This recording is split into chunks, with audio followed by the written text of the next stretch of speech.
On continue avec vous. On parle maintenant d'Edmond Tapsoba, le Zaksoba comme on l'appelle généralement. Est-ce que vous comprenez un peu l'attitude d'Edmond Tapsoba en toute fin de rencontre sur le troisième but cap-verdien lorsqu'il s'arrête voilà, sur la prise de balle de Tavares? On continue avec vous, Nafongo.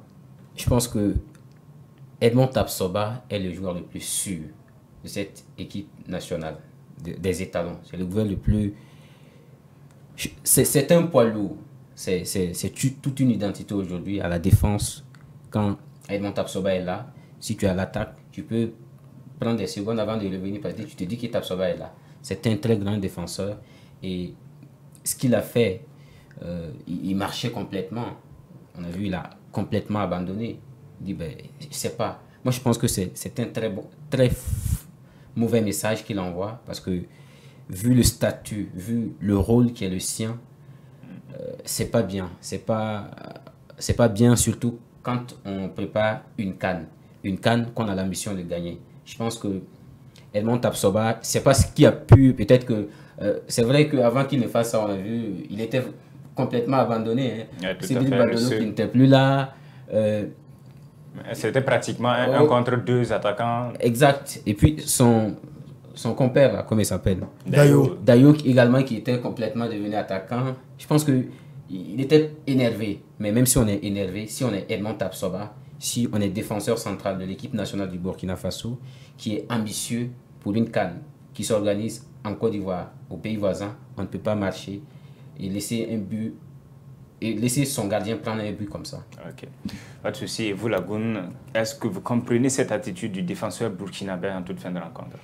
Alors, on était dans les dernières secondes de la rencontre. Il faut quand même recadrer le sujet. On était dans les dernières secondes de la rencontre et c'est nous qui avions le ballon. C'est d'une contre-attaque que part.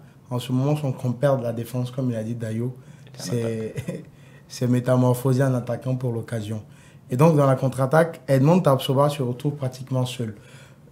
On ne se plaint pas du fait qu'il ait perdu le duel contre deux attaquants. Ça, c'est normal. C'est normal, c'est normal. Et personne ne peut s'en plaindre. On connaît toutes les qualités du joueur. Mais moi, je parle en termes de symbolique, en termes de message qu'on renvoie. Moi, je me suis dit, quand il marchait et que c'est vrai qu'il était déjà loin du ballon, il ne pouvait rien faire. Il ne pouvait absolument rien faire.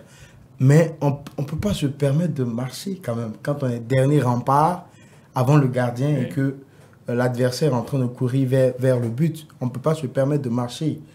Moi, je me suis dit peut-être qu'il y avait un hors-jeu qui a été signalé par l'arbitre, raison pour laquelle il marchait.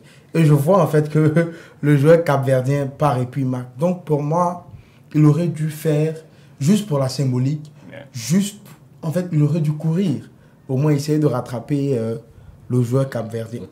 Il n'a pas fait. Je pense que c'est peut-être qu'il se dit, de toute façon, ça va être 3-1, ça ne va pas changer grand-chose. C'est les dernières secondes. Peut-être, je ne sais pas ce qui lui est passé par la tête. C'est un grand professionnel. On ne lui reproche rien. Mais sur cette action-là, je pense qu'il a...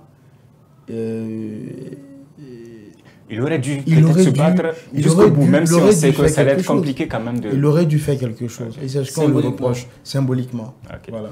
Ok, pas de souci. On va refermer cette page des étalons et on va continuer avec la 5e journée des éliminatoires.